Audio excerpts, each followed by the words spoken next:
Hello friends, welcome to my channel happy family சமையல். Channel பிடிச்சிருந்துச்சுன்னா like பண்ணுங்கள், share பண்ணுங்கள், சப்ஸ்கிரைப் பண்ணுங்கள், பக்கத்தில் உள்ள பெல் ஐக்கானை கிளிக் பண்ணுங்கள். அப்போ தான் நம்ம போடுற வீடியோ எல்லாமே உடனுக்குடனே நோட்டிஃபிகேஷனில் உங்களுக்கு காட்டும். இன்றைக்கி நம்ம கும்பகோணம் கடப்பா எப்படி செய்யலான்னு பார்க்கலாம் வாங்க. ஒரு கடாயில் 3/4 கப் அளவுக்கு பாசிப்பருப்பு சேர்த்து லைட்டாக சூடாகிற வரைக்கும் வறுத்துக்கோங்க.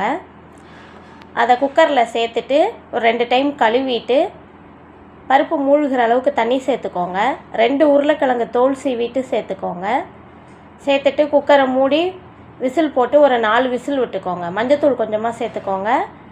குக்கரை மூடி விசில் போட்டு 4 விசில் அளவுக்கு விட்டு எடுத்துக்கோங்க. ஒரு மிக்ஸி ஜாரில் 1 கைப்பிடி அளவுக்கு தேங்காய் துருவல் சேர்த்துக்கோங்க. அரை மூடி தேங்காய்,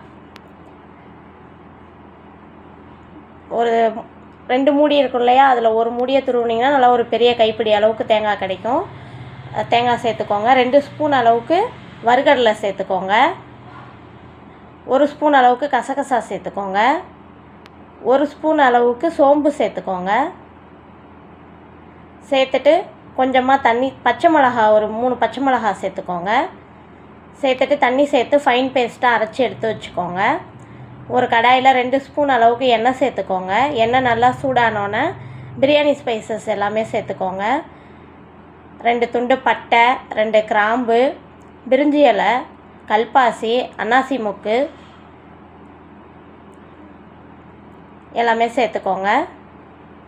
சேர்த்துட்டு 2 வெங்காயம், பெரிய வெங்காயத்தில் மீடியம் சைஸ் வெங்காயம் 2 வெங்காயத்தை நீளவாக்கில் கட் பண்ணி சேர்த்துக்கோங்க.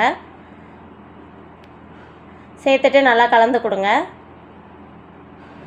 கருவேப்பிலை கொஞ்சமாக சேர்த்துட்டு கலந்து கொடுங்க.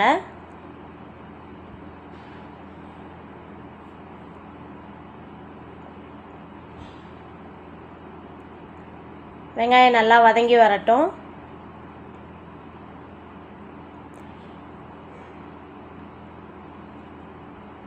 வெங்காயத்தை நல்லா கலந்து கொடுங்க. 1 ஸ்பூன் அளவுக்கு இஞ்சி பூண்டு பேஸ்ட்டு சேர்த்துக்கோங்க. இஞ்சி பூண்டு பேஸ்ட்டு பச்சை வாசனை போகிற வரைக்கும் நல்லா கலந்து கொடுங்க. 2 தக்காளி நீளவாக்கில் கட் பண்ணி சேர்த்துக்கோங்க. மீடியம் சைஸ் தக்காளி 2 தக்காளி சேர்த்துக்கோங்க. உப்பு கொஞ்சமாக சேர்த்துட்டு நல்லா கலந்து கொடுங்க. தக்காளி நல்லா வதங்கி வந்தோடனே நம்ம பருப்பு வேக வச்சு வச்சுருக்கோம் இல்லைங்களா, அதை கரண்டியிலே நல்லா மசிச்சுக்கோங்க.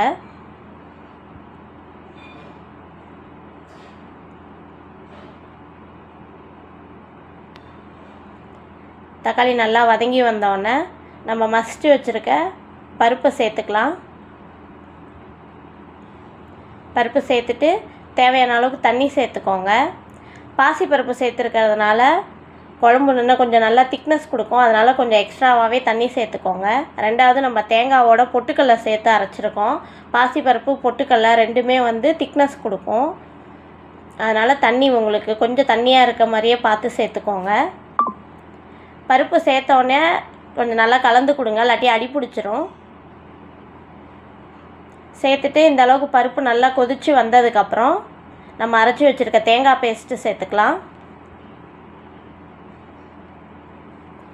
பேஸ்ட்டு சேர்த்துட்டு நல்லா கலந்து கொடுங்க.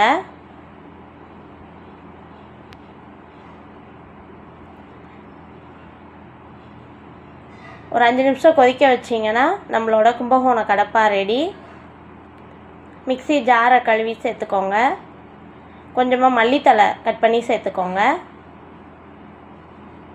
இது ரொம்ப மைல்டாக தான் இருக்கும், காரம் அதிகமாக இருக்காது, மைல்டாக தான் இருக்கும். ஆனால் டேஸ்ட்டு சூப்பராக இருக்கும்.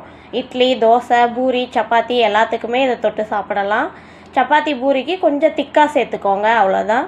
தேங்க்ஸ் ஃபார் வாட்சிங்.